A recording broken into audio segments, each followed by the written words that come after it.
All right. Hello, everyone. Welcome to the graduate school panel. Want to start off by introducing our panelists. First up is Ashley, who is an MPH student. And Ashley, would you want to go ahead and introduce yourself?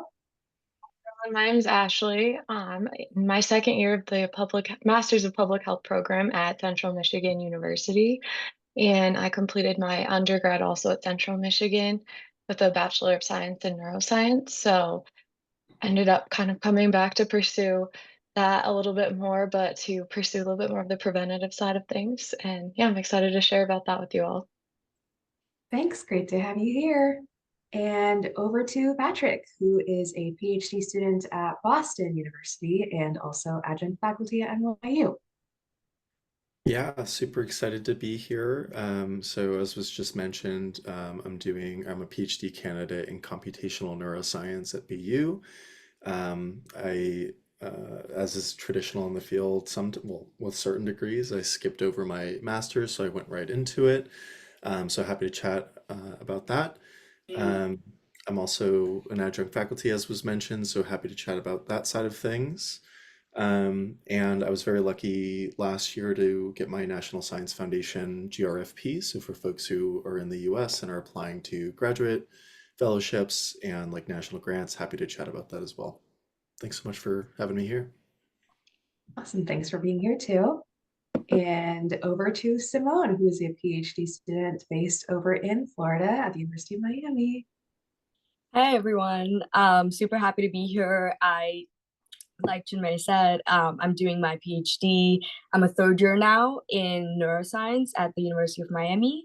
I did my undergrad at University of Pittsburgh. I did a BPhil, which is a different, I guess, degree in itself. So if you guys have any questions about that, I would love to answer them. Super passionate about that degree particularly.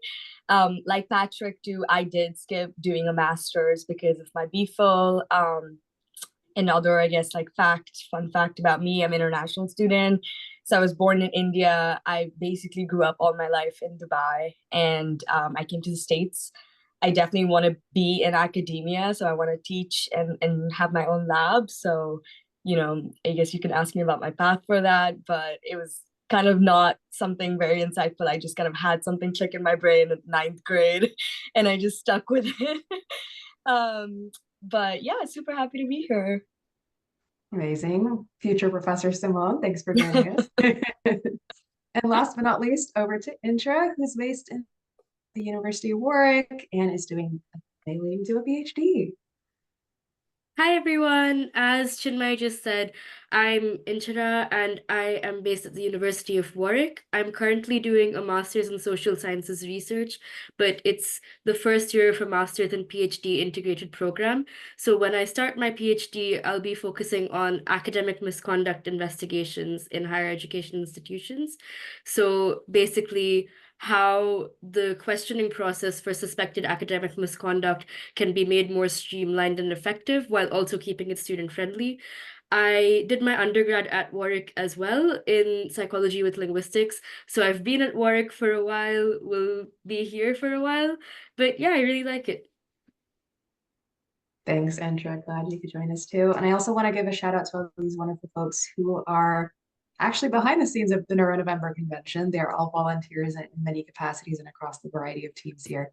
So thanks for y'all that you've been a part of leading up to today and tomorrow, and for being here today as well live. So appreciate that. Well, folks, we'll go ahead and dive into the questions part. Like I mentioned, if you have any questions right off the bat, burning questions, drop them in the chat. If you want to raise your hand digitally on Zoom right now too, you're welcome to. But the first question I do want to pose in the meantime, while y'all type those out, is what Simone kind of alluded to this a little bit in terms of thinking about future career plans later down the line.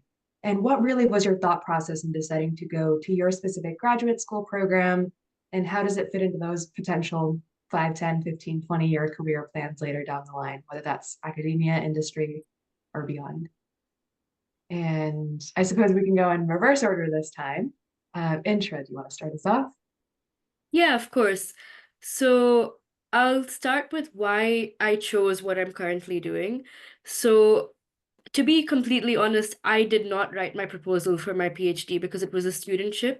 It was a project that the supervisors wrote up and they wanted a PhD student to come on board.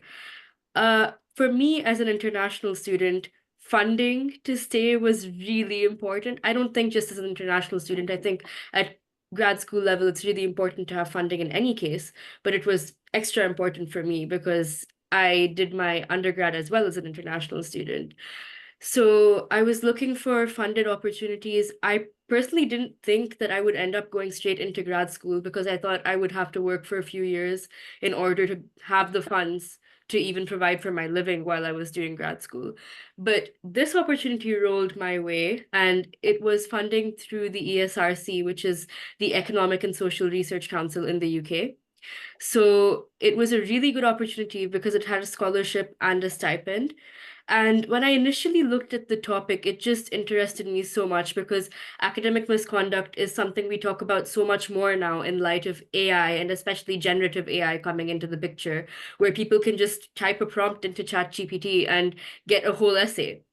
So it's really important to see to what degree people are doing that. And I think that makes research in this realm all the more interesting than it could have been maybe even a few years ago. So that's what prompted me to go this route.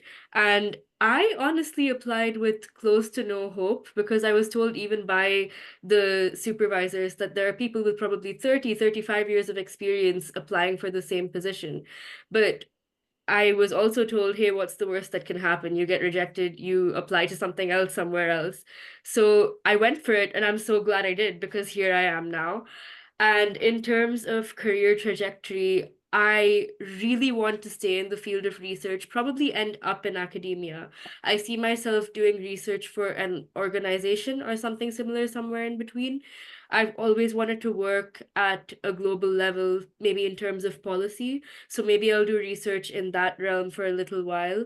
But this gives me a really strong backing in psychology, more specifically educational psychology. So I see myself maybe going into education-related policy at a global level at some point, but ultimately coming back to academia, becoming a professor, having a lab, like Simone said. So yeah, that's me. Thanks, Intra. It sounds a little bit like finding your path along the way and also taking that leap of faith to try and shoot your shot, basically. So that's really great to hear. And if there's anything additional you want to add on beyond what you'd already mentioned earlier. Yeah, I mean, I started this one like neuroscience nervous system class in the 9th grade in high school, and that was super fascinating. But my teacher cut like the lecture short because it wasn't gonna be on my board exams. And then I was like, wait, no, you are gonna sit with me and you're gonna explain to me everything that there is to know because this is super interesting. Another thing was that I was quite literally just like jack of all trades, master of none at that point. I loved physics, I loved chemistry, I loved math. And so neuroscience was this one field where I could quite literally integrate everything. And my experience at Pitt was pretty much phenomenal in showing me all the different like aspects of neuroscience. So I did classes in like computational neuroscience. I did some about like neural circuits and neural systems. I obviously took the basics, neurobiology, neurophysiology, and so I had a very clear picture about like, okay, like what do I really like and what am I passionate about? Maybe I might not be as good at it as like to be an expert in the field, and that's fine. That's always okay. But then it kind of like focused my niche to traumatic brain injury and spinal cord injury. So I'm very focused in neurotrauma now. I've been doing research in that since I was, I think, a sophomore at Pitt. And so super passionate about those two fields. I think that the way a lot of neuroscience was kind of born was the Phineas Gage phase where, you know, he had an injury and then that's how we figured something out. So I kind of have this vision in my career that I do want to focus on these injury models, obviously help patients in need, but also hopefully that's a way or a tool in a way to kind of discover something bigger about the brain as well. And in terms of why academia, I would say I have always loved helping out my peers. Like I would always be the person to like explain something last minute. Different thing that I was a very bad test taker and I did not get good grades all around. Like I was a solid B student, I would say. But that was another reason why I'm like, oh, med school probably not for me. I don't want to just sit there, memorize everything. My brain wanders way too much, and I start thinking about all of these like cool theories and exams. Not ideal. It's good, but it's not ideal. And so I was like, yeah, you know what? Maybe I should just let my brain wander. And I felt I did this like small project in the 10th grade and then again in the 12th grade. I got super interested in the scientific process. So it was I say that it was kind of magic how I got inspired, but like obviously in hindsight, there were a lot of elements at play. I had good teachers, good opportunities. In Dubai, definitely neuroscience is not really well known or well thought. But because of my professor and obviously the internet and now with AI and stuff, like you guys can engage in a lot of these philosophical debates. I know a lot of people that have like philosophical debates with AI and it's super interesting. So just yeah, like just kind of exploring. I've always kind of been a very inquisitive, curious kid. And so I feel like that's kind of what has led me to this path.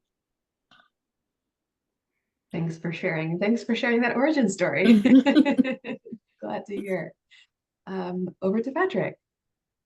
Yeah. So I, during undergrad, was on an MD, PhD path. One of the reasons I studied neuroscience in undergrad was because I wanted to be a neurologist. And I think, I went and engaged in clinical work. And I realized that a lot of the features of it are not necessarily like the right fit for me in terms of, at least in the US, our insurance industry and a lot of sort of the bureaucratic side of things. And so while I was sort of going through the pre-med track, I was doing research the entire time. So I started relatively early. I was very lucky to get a bunch of funded opportunities throughout that. And in that time, I kind of hopped to many different spatial scales in neuroscience. So I started with looking at like a 9-cell system in the American lobster and studying central pattern generators. Halfway through that project was COVID-19. And so I had to go home and continue my research remotely. And that was actually how I got into the computational side of things, where we would build biophysical models to try to characterize the neuromodulators we were studying. And then I transitioned to work on genomics in crickets, which was incredibly interesting. We were focused on how in crickets you can actually like reestablish hearing like after a leg chop, which is where their ears are. So it was like really extraordinary to kind of look at regenerative processes. And then I sort of hopped all the way up and did human research and was looking at episodic memory with EEG. And so I think like when I originally what I originally had in mind sort of was not for me, and I wanted to transition just to doing research full time. The one constant thread across all three different areas was one, like the computational side of things. So having like a robust sense of statistics, data analysis and theory, and then it was sort of electrophysiology or processes related to electrophysiology across different spatial scales. And so I applied to PhD programs with folks who were looking at how do we use statistics to see what information can move across different spatial scales and like where are there gaps between those to try to understand better like what our measurements are trying to tell us. And so I think like that's how I ended up applying to the programs I did. And then the final decision for which one I ended up going to was like what was going to give me the most flexibility in the type of research questions I could ask.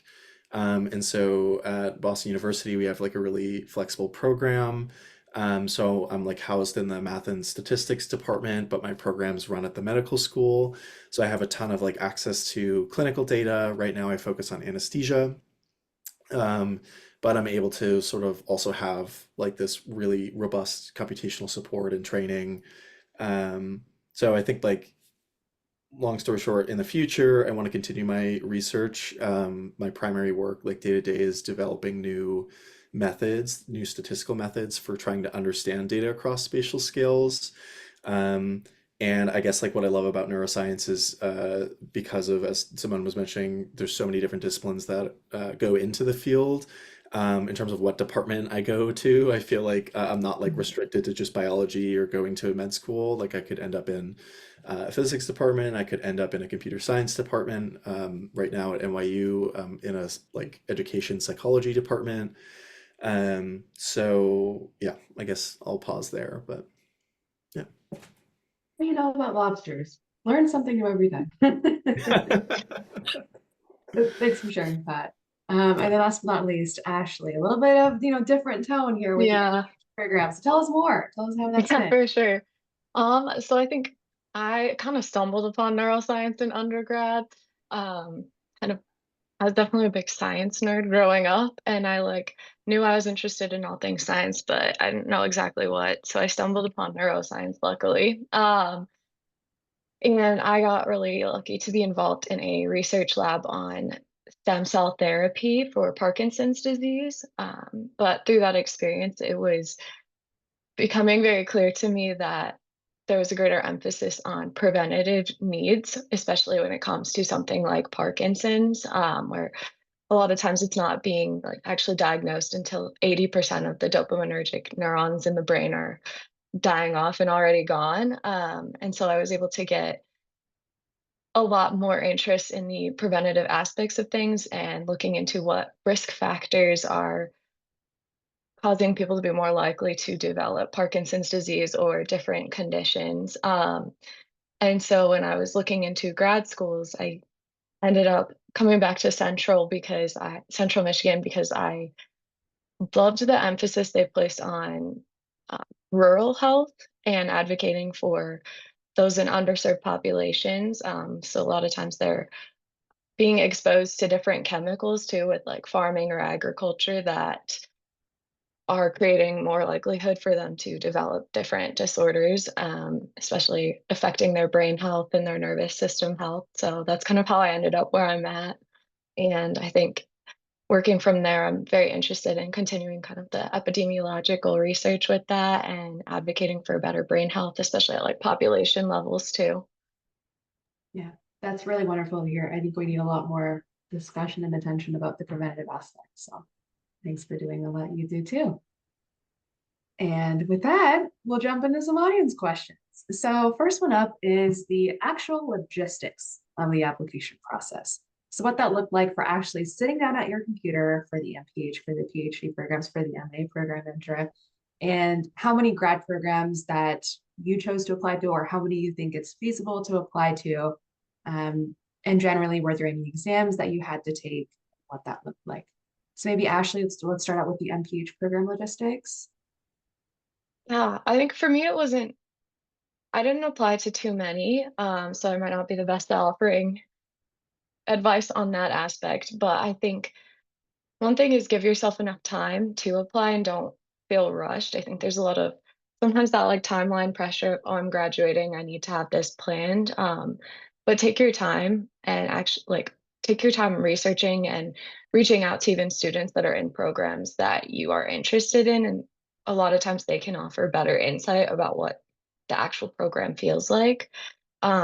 And I know a lot of programs require the GRE. I don't know, it kind of depends on where you end up going. Some of them have waived it depending on the program because of COVID, but that's if you're lucky. But yeah.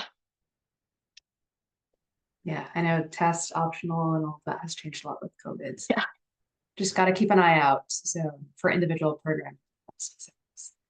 So, Intra, do you want to tell us about that actual logistics for your programs there? Sure. Like Ashley, I'm probably not the best person to give advice on how many because this was the only program I applied to and I got on it. And as I said, I wasn't really looking to apply to grad school when this came my way. This to me looked more like a job application because it was scholarship with stipend. And to be honest, the application was on a job portal. So it was quite different to a traditional grad school application. And I didn't apply to my master's. I applied to the PhD program, and the funding body required me to do a master's. But how their funding works is that if somebody gets their PhD funding, they'll fund them to do their specific master's as well. So the master's I'm doing is the one that's offered by the funding body.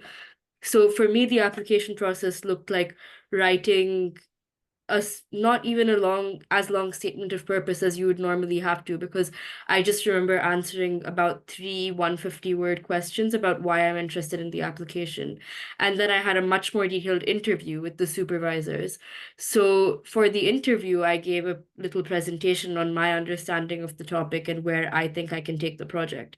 But apart from that part, I didn't have a traditional application process at all. In terms of how many it's feasible to apply to, I think that also depends whether you're applying for a master's or directly to a PhD, because I've heard of people applying to, well, loads and loads of master's programs. But if it's a PhD, you obviously want to tailor it down more to your specific topic or subject area and see where the experts are for that, who you would like to work with, geographically where you would like to be based, because it's such a big time commitment. You want to be happy with where you end up in the end. Absolutely, that's some great advice. And I'm also assuming that part of the number of applications you submit, is that connected to finances as well? Are there financial aid waivers available to any of y'all in your processes? Is that kind of a standard? No, someone's no. In the UK, a lot of the applications don't have an application fee. Oh, that's good. So I think in terms of that, it's easier here. Gotcha. And in the US, folks, fees, no fees, what does that look like? I'm international, so that's the only reason I couldn't even apply for any waivers. But I've heard of people getting some. Okay. Yeah, and I would also say like it depends on usually like what department or school you're applying to, but so I applied to 10 PhD programs and 3 master's programs, and none of them had application fees, so like no waiver was required. I don't know how widespread this is, but the association with like a fee or not a fee. So all the programs I applied to had guaranteed funding for the entire duration of the degree. So either like 5 years for a PhD, usually because in the US you skip a master's, like in the UK it's usually assumed that you have a master's.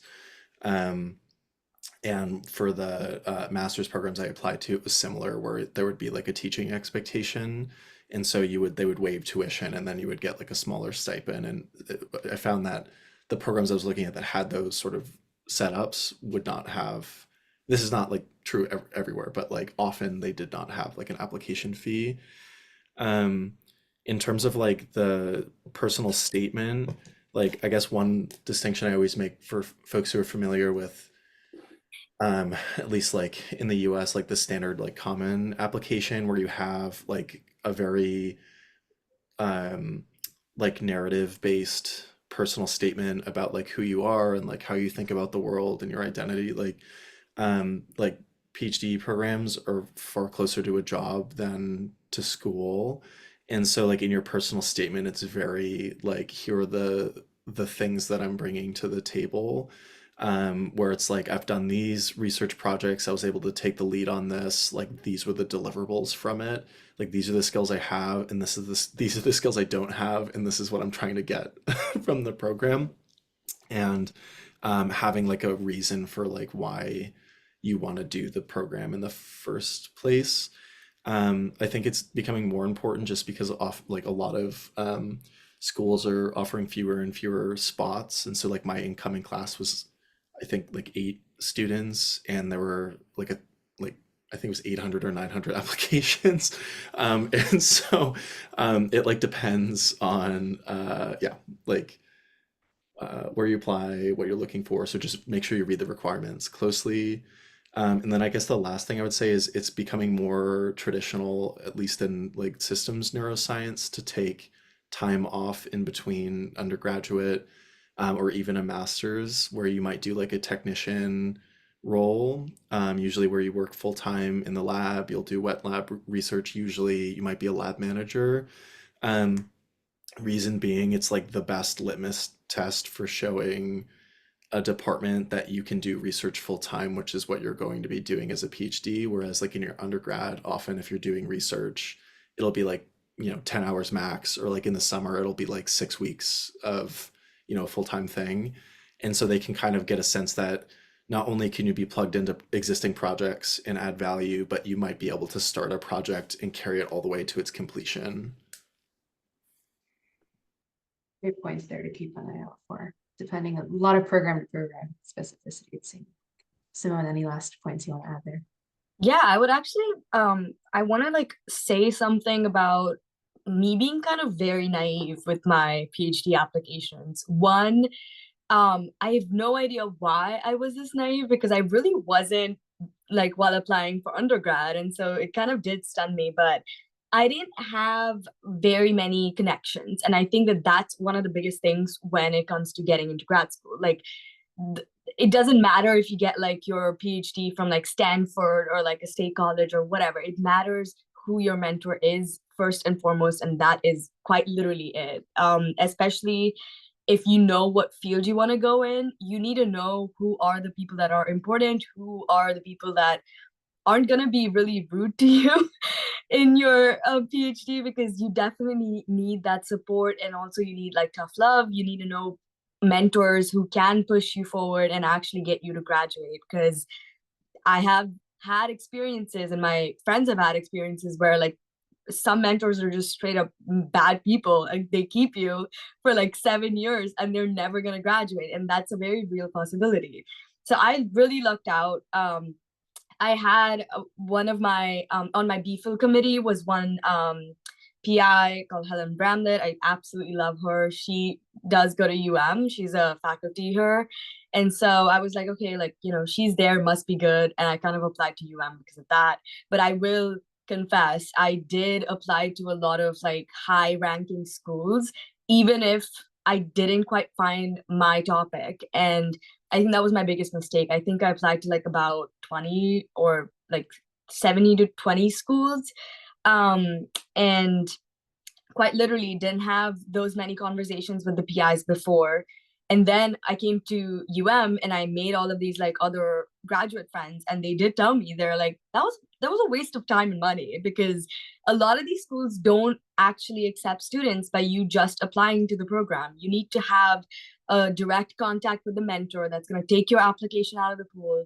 So yeah, I would definitely say, like, if you don't have those connections yet, definitely apply to some of the programs if you're interested in it broadly. I know that my program particularly is PIBS. It's called a program in biomedical sciences. So they make you do rotations. There's also direct admit option, but that's not typical. But a lot of the other programs are direct admit, and they don't explicitly say this because they kind of want you to apply and give them your money. So just make sure that you talk to these students that are actually there. And if even if you're international, I think that it's very scary to take time off and work, but you do have an OPT option. You do have 3 years in your hands after your undergrad. So I would definitely say, if you're not sure about going to school, don't go. And if you're not sure about exactly where you want to apply, it's okay. Like, you will get in somewhere in the next 2 years or 1 year, whatever's left off. And yeah, your chances definitely just do increase, because then maybe your PI would let you go to a conference, and then you make friends and you make like connections with other PIs. And I think that that's the best way to go about it. Thanks for bringing that up, Simone. I think the connections and networking part is super important. And as a little bit of a segue into, actually perfectly, then one of the next questions is that aspect of knowing potentially the prospective PIs and prospective mentors. There's a question in the chat about whether individuals should actually reach out to the professors before applying or not. There's some differences in norms and kind of the etiquette expected throughout that process. What are your suggestions from what you've seen? I would say in the US, absolutely reach out. Like, in fact, if you don't get an email back after just emailing them once, reach out again. Like, these people are very, very busy. Like, I have seen my boss's schedule, and it's quite literally booked every single hour of every single week. And so they're just busy. It's not that they don't like you. It's not that they're already like quite rejecting you. Sometimes it's just that they don't see your email. And so just email them twice. And if it doesn't happen, it doesn't happen. That's fine. Move on to the next one. But I would say don't send them like, oh, I'm interested in working in your lab. No, that's too vague. You need to make sure that you know their research. You need to make sure that you actually like their research, and you need to and you need to like make sure that you convey that information in your email. So don't be vague, and definitely include why joining their research team would be beneficial for them as well as you. I would say that that's my best advice for emailing people. But yeah, in the States, definitely reach out. Great point. So make it specific to them as possible. You don't want to be able to switch out their name with another person if that's work. Makes sense. Makes sense. Actually, I think I saw you on mute. Chat. I was mostly just agreeing with what Simone says. I think if you find a good mentor, I think you can send emails beforehand. It shows you're interested. I think definitely looking into research and sending an email that's like specific, like, oh, I'm interested in this specific research you do, looking for more information about it too. And I think the worst that can happen is they don't reply or don't see it. So it's always better to kind of shoot your shot in a way and just see what happens, see where it goes, because a lot of times that's when you find the best connections. Right. And especially with our MPH programs, a lot of it is being specific in that personal statement versus for with sure. PhD programs being so much more of, I think, like Patrick framed it, it's like a job application in a sense. It's very much directed to a specific individual, but an MPH varies a little bit. So thanks, Ashley. Inchara, anything you want to mention here? I think they've covered everything I could say. Don't know if I have much else to add. Okay, sure thing. Patrick, anything you want to mention here? Yeah, no, so completely agree with what Simone was saying about the States. And I think like maybe I'll like pull the curtain back a little bit further. So like uh why you would want to reach out, even if like some people give you advice not to. Like maybe the people who are saying not to are because it's really like annoying to get a lot of emails. But there's two styles of programs, at least in the States. So someone mentioned both of them. There are direct admit programs where it's like a specific PI or maybe like co-PIs who will bring you in. And the understanding is you're going to work directly in their lab, you'll do some coursework, etc. But then there are these rotation programs. And in both cases, there's usually an admissions committee, but typically how it will go is like the people who interview you have to advocate for you. So in my program, we have like 5 or 6 interviews. They're rather short that you would do. You interview with the program chair, and then you talk to like a bunch of students. And like basically how it works is like if you get an interview, you're academically qualified to be there. So they might invite like 50 or 60 people to come and interview, and then there's only like 8 spots basically. Um, and how you get selected is like how enthusiastic your interviewer is relative to other people who have interviewed you, which maybe isn't the best way to do it. But oftentimes, right, like the people who interviewed me were the same people who I emailed before and was like, hey, like these are the skills I'm bringing. This is what I want to get out of your lab. These are the projects I think I could contribute to. And I interviewed with them. We had those conversations, clarified the things we said in the email. It went really well. And like those were the people who were sort of advocating for me to come to the program. So yeah, follow up with people who don't respond. They're busy. They're probably, and yeah, I guess like don't read into it if they don't respond. And then I guess like the other like one thing that I would sharpen is it's good if they do respond and they say that they're not interested, because there's a high chance that, you know, people move between institutions. And if you're basing your application on a particular institution for people who are going to leave, that might not be a good reason. That might be a good reason to not apply, right? So always kind of like pick programs not only based off of interest, but be like, oh, there's like 5 or 6 people I could work with here. Some of them might move, and then you still have a place to be if you get admitted and they leave. There's also a high chance that if they do plan on leaving in like the next 2 years, for example, they might be like, come apply to this other program and you could work with me there. So yeah. I would like to add one more small thing is I think a lot of people also have questions about like, how do I even know who to reach out to?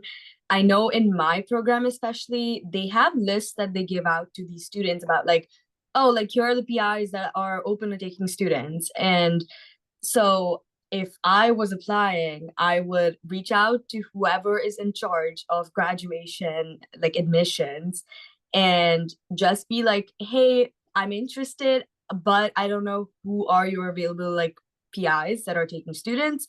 May I get a list from whatever department? It's kind of a backdoor kind of way of getting contacts, but I think that that would definitely like narrow down your search a little bit, and then you have like 10-15 names that you can like read their papers and like see if they're actually interesting. It's a great point, Simone. And definitely, I think a little bit of responsibility on the applicant side too, of making sure you really scour that website to see if there's any existing men of who is recruiting. Because if you're reaching out to a professor and they're emailing back, I'm not actually accepting anyone this year. I put that on the website very clearly. You might be a little bit dinged for that. So just being mindful of doing your own homework and looking at thoroughly what's on a website before reaching out to. Kind of a little bit of a turn in tone. We have a question here about changing political scenarios in the US and broadly too, and especially how that complicates the process for international students who are trying to set up a stable job and a career in a different country. How does that affected you? Or even perhaps thinking of the US too, do we feel that there's a different strategy for thinking about attending a public institution versus a private institution? Have you seen any changes in grant funding availability in that regards too? It's kind of a broader question. I think I can definitely speak a little bit to that since I'm international, but when I came into the country was 2018. I believe Trump was the president. I don't remember. But yeah, I mean, I think that a lot of people do get particularly scared, and it's fair. Both sides have like, their own political beliefs. And in terms of the NIH, particularly in terms of facts that I have seen in my current journey as a PhD student, there have definitely been cuts. And it's not because of like, oh, like, the other side's gonna cut our funding, or like this side's gonna cut our funding. It's not about that. It's just in general, the NIH is facing a lot of cuts. And so that means that there are less grants to be given out if you're a domestic student and you can apply for the F31s. Like my best friend, she's in the same program, the same lab as me, and my PI kind of was like, you know what, just hold up, like apply next year. And there was something about like the funding. So I think that funding keeps going up and down.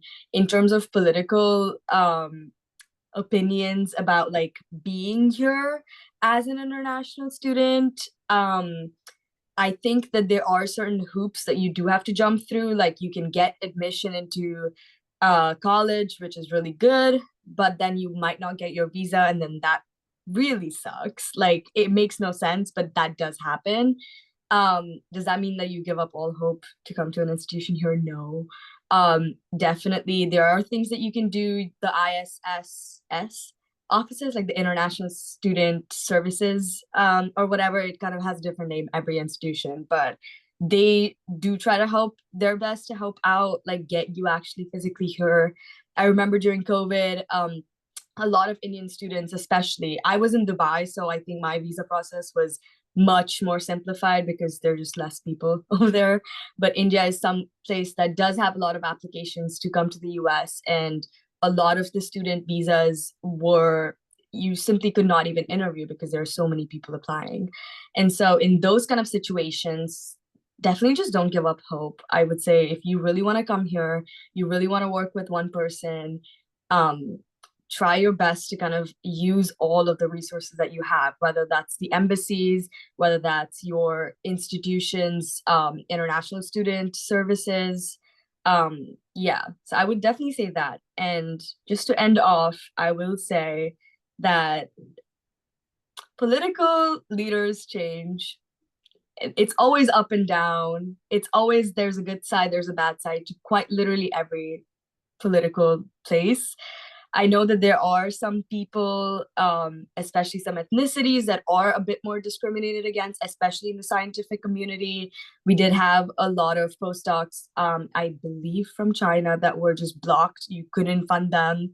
And that was something that happened in Florida. So I'm very like, it's close to my heart that like, oh, that really sucks because these people, they are very capable people and we do need them. Like there's a postdoc shortage in the States and we're still doing these kind of like dumb things. Makes no sense to me, but there are things like this that you should be aware of.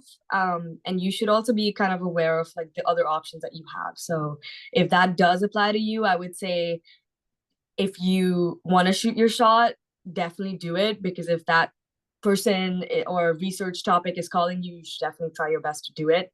But also be aware that like there's more likely to be not more than one person doing something that you were interested in. So, you know, have your options open and study well as to where all you could possibly apply. Thanks, Simone. Those are some great points. Anyone else want to chime in?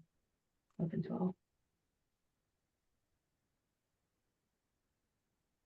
I can't say much for the US, but I think generally here in the UK as well, there have been a lot of cuts since COVID, since Brexit happened, since we separated from the EU, but it's still not impossible, I would say. I think it's more a chance of looking for the right opportunities and where is still taking more international students. So for me, my situation was a bit complicated because I was born in the UK. I am a UK citizen, but I was still considered international because I haven't lived here for a good chunk of my life. So for me, I needed to be in a place that offered good funding and also in general opportunities for international students, because academia here, especially, we hear a lot of like microaggression, racism. So you want to be in a good work environment as well. Warwick is the uni in the UK with the largest number of international students. And a lot of people do end up finding opportunities to stay on here, even in this quite trash job market, if I'm being quite honest. It's not recovered at all since COVID, Brexit, the whole shebang. So I think even though there are a lot less opportunities, your energy should be expended into finding the ones that can let you stay where you want to stay, as opposed to getting hit by the fact that there aren't as many opportunities anymore. Actually, Patrick, any comments you want to add in here? Yeah, I guess like my general advice is like, well, maybe this is just like the way that I live my life. Try to like de-risk yourself as much as possible, right? So like if you're an international student relative to the US and you really want to do a program, right? Like keep in mind that a lot of the funding programs, just by the way the US is structured, like do not like apply to you. And so like in that case, does your program have guaranteed funding? Or do they have sort of variable funding structures? Like how much service do you have to do? So like say for example, you have 5 years of guaranteed funding, but the way that funding works is you have to teach a lot as opposed to like it being guaranteed from your PI. Like you're going to graduate slower, and so like there's a chance, right, you have a longer time in your PhD. So like keeping that in mind. And like I think just based off of how difficult the industry is, like science in general, try to like plan for like the ideal case where like all your grants get funded and you know, you graduate quickly and then you get like a tenure track faculty position, versus like, hey, like, you know, the NIH keeps getting their funds cut, like even grants that like international students can apply for are constantly getting pared back. Graduation rates like are taking longer and longer every year because the burden to publish is getting higher and higher. So you know, like there are ways that you should think about it. Just like do your homework, and reach out to people. Like rely on your network, rely on your network to be connected to other people who are in the know. Ask them questions. Like people are happy to help. most of like the bad things or difficult things in the industry are not actually caused by the people you interact with on a day-to-day basis. It's more of like things beyond our control. So most people are happy to help. Thanks for sharing, Pat. In public health world, Ashley, since we kind of straddle a little bit of academia, but then also not really academia, how do you feel that job stability might affect? It's really challenging. I think I have a lot of international classmates at the moment, and I know, there's a lot of different challenges they face that I am probably unaware of, which I think that a lot of it is, reaching out and finding that good support within whatever schools you're looking to attend, because like Patrick said, a lot of times it isn't those people that are going to be your obstacle, they'll help.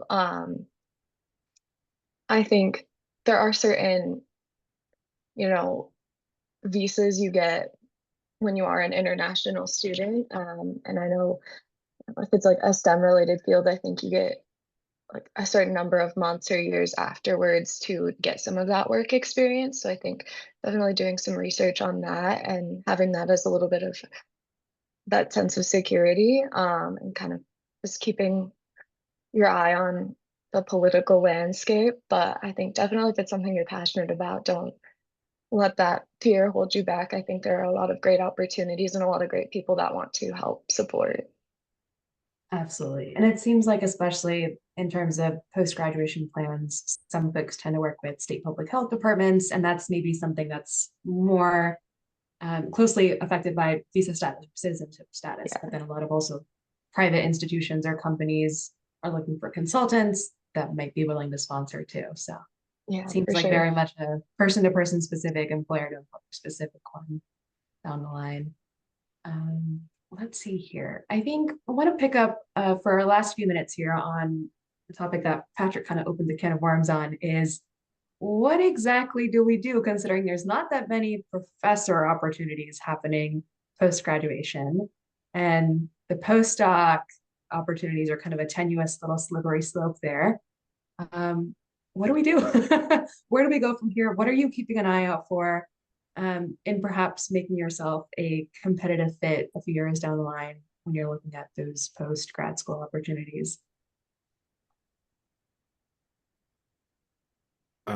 Yeah, so I mean, like maybe I can start. So the first thing I would say is the vast majority of people with a PhD do not stay in academia. They'll go to industry of some form. And I think like academic programs are not set up very well, or many of them are not set up very well to acknowledge that. So, like when you're doing your degree, right, like you're being trained as a scientist who's going to do bench research in a traditional way, or if you're a computational person, like thinking about computational problems for bench research, right? And a lot of industry roles are not interested in like that one-to-one fit.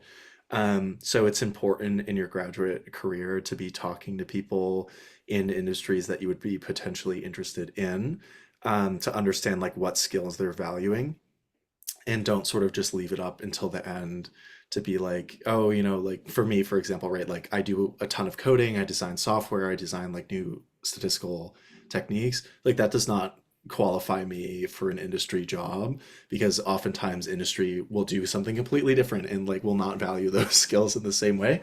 Um, so I think like practically speaking, often programs are starting to be more lenient about taking time off to do an internship in the middle of your PhD, and I would highly recommend that, especially as you get closer to the end of your program. That gets tricky if you're on grants, so you have to talk to your PI early. Something that I do is I do like consulting work on the side, or like volunteer at different organizations to get a sense of like project structure in industry level code. Um, Depending on what city you go to. So in Boston, there's a huge pipeline of PhDs to biotech startups. Like that's the most common path. Um, so even if your like primary goal is to stay in academia, it's important to like, meet your milestones, be publishing, but be realistic in the sense that like you're probably going to like no matter how talented you are, right? It's more luck than skill for getting an academic job. Um, yeah, just make sure you keep your network broad and you're, thinking about that at every stage of your degree. Yeah, I think that that's very well said. Even at my university, like, I think I might be the only one, or like there's one other girl who wants to go into academia, and quite literally everybody else is going to industry and like they're dead set on it. One of my friends, he took an internship, like a 6 month or 4 month long internship, went to Eli Lilly. And so, that has been really good because that will open up your opportunities to getting a job there already. And so there are like these internship possibilities quite, I think in most universities, like they do want to have interns in their company. So if that's something that you're interested in, definitely go. But I think if you want to be successful in academia, the only advices that I have ever gotten is you really need to know how to write. You need to know how to write a good, successful grant, and you need to have a mentor that can call you out and that can criticize you, but in a good way, like productive criticism. And so, those are things that you do have to advocate for yourself because, like I said, like as an international student, like pretty much the only grant I can apply for is the AHA. And so my PI isn't very like, he doesn't put any emphasis on me learning how to write grants, which I think is really scary because that's all I need to do in the future. And so, still advocating for myself, like be like, put me on like many papers I can help write. Like at least I want to know how to write scientifically. So that's one thing for sure. There are other organizations like Nucleate is a big one that does give you access to a lot of like startup opportunities and other like biotech firms. You can make connections that way and have someone kind of vouching for you on that side as well. That sounds like put me in, coach. Sign yourself up for opportunities a little bit. Thanks, Simone. Intra, any comments on how it's looking in the UK for faculty positions? Yeah, I definitely think the cuts have gone up to that level as well. But I also believe that we have a very different system to the US in terms of how you work your way up to be a professor. Like I don't think, if I could be wrong, but my understanding is that it takes less time here in the UK to actually reach that professor position, because there's a very clear route that most people take, which is you do a PhD and then you can go on to do either a postdoc or become an assistant professor. And right after that 2 or 3 year duration, it's fairly simple to become a professor wherever you already are. I don't think there's that much of a battle if academia is your calling and that's what you want to do. But again, as Simone said, there's a lot of people looking to enter industry at that point. I don't hear of a lot of people staying on in academia post the PhD phase, or at least they'll take a break, go into industry for a bit, and then come back. So while I think it is a bit harder now than it was previously, if you are really passionate and you can show that you have experience and that you have those skills that Simone was mentioning again, it's not the hardest thing in the world to get to that professor status. For example, my professors already joke with me that if I wanted, I can go straight to being an assistant professor after my PhD and then just stay, and they don't want me to leave Warwick. So in my head, I'm like, oh, so I can just stay here if I want to. I don't know if I do or not, but they don't make it sound like the path to it is that difficult. While I will have to put in a lot of effort, it's not something that sounds impossible. Yeah, I will like quickly like sharpen that on the US side. So it does actually sound like it's the opposite. So you're like disincentivized. Like if you stay at one institution, like it looks bad, like in Mm-hmm. the eyes of like the hiring market here, because it seems like you're not independent enough from whoever trained you. So as I think Simone said earlier, right, like the most important thing in neuroscience in the US is like who trained you, which like for better or worse, like I don't think that should be the way it is, but that is kind of how it is. But then you also need to like sever that relationship while still keeping it intact to have your own body of research and then show that like you are independently as good as the person who trained you without actually doing what they do. And then sometimes you can come back to the institution. But so like with postdocs, sometimes people will stay on after for like a year or two to finish papers. But then like for like the NIH to fund you, they like have a whole section where you explain why what you're about to do is different from like Mhm. what you originally did as a PhD. So it's like a lot of like not nonsense loops, but just like I guess the trend we've had in the US, or not in the US, the trend in this panel is like read up and talk to people in the place you want to be and just like get a sense of like what is required because it's like super specific.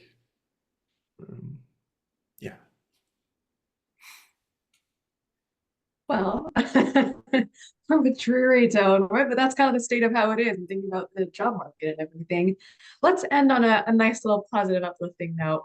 We have a high school friend here in the chat who's wondering, of course, grad school is a far distance out from now. But if you were talking to your younger high school self, what would you recommend to them in terms of thinking about those next steps? What is your advice? I can start. Um, if I could go back and tell my high school self, I think I would probably say it does work out, take it one step at a time. While you have a plan, don't hyperfixate on the future. Take it one little step at a time. Enjoy your life in the process, because while your career takes up a good chunk of your life and things like this can seem make or break, don't don't do it at the cost of everything else that life has to offer. I feel like I've learned that a lot through my undergrad journey, but if I could, I would definitely go back and tell my high school self that. Thanks. I can go next. I think that I was a very anxious kid in high school.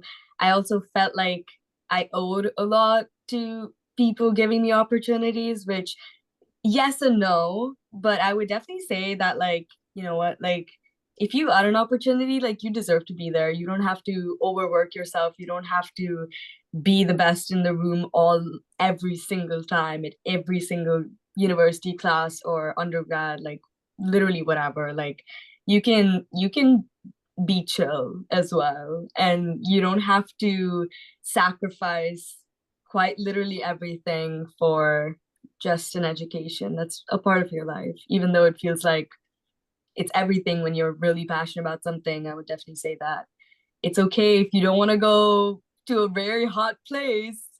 You don't have to. If you want to stay in some place that's gloomy, like, you can, or whatever that might look like for you. I would definitely say that you will get more opportunities coming up. If one thing closes, if one door closes, another one opens up, as we've all heard. But yeah, I would definitely live by that. Thanks, Simone.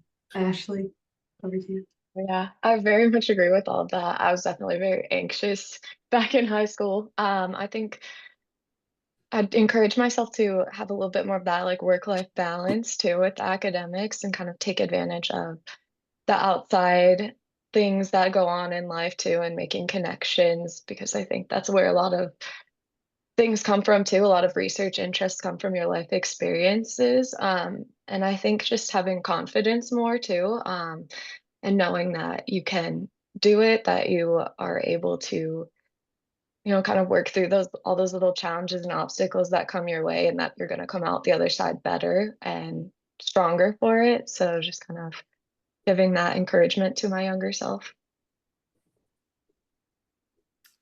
Yeah, definitely. Just enjoy the stage of life you're in while you're in it. Like, love the people around you. Like, enjoy your coursework, explore parts of your identity. Like, uh, not only is it going to work out in the sense that you're going to find ways to spend your time and like grow deeper, like in your relationships with your community and people in your life, but like uh yeah, like there's pressure to rush and it's like the worst thing you can do, right? Like learn like how you find balance, how you like to relax, what excites you, and like the more time you spend on that, like the less chance you are just like getting trapped in like a tunnel vision of what you think you want, and then you might show up in that place and realize it's not quite what you wanted. So just be who you are, enjoy the time you have. Thanks, folks. That's really, really heartwarming to hear. So with that, we are a few minutes past. So why don't we wrap up here for today? I thank you all again so much for your time on a Saturday morning or Saturday evening for Intra. And yeah, folks, if you would be comfortable, folks, dropping any contact info or LinkedIn's, etc., if people can find you and reach out with any questions, if you could drop that in the chat, appreciate it. I will pause recording here.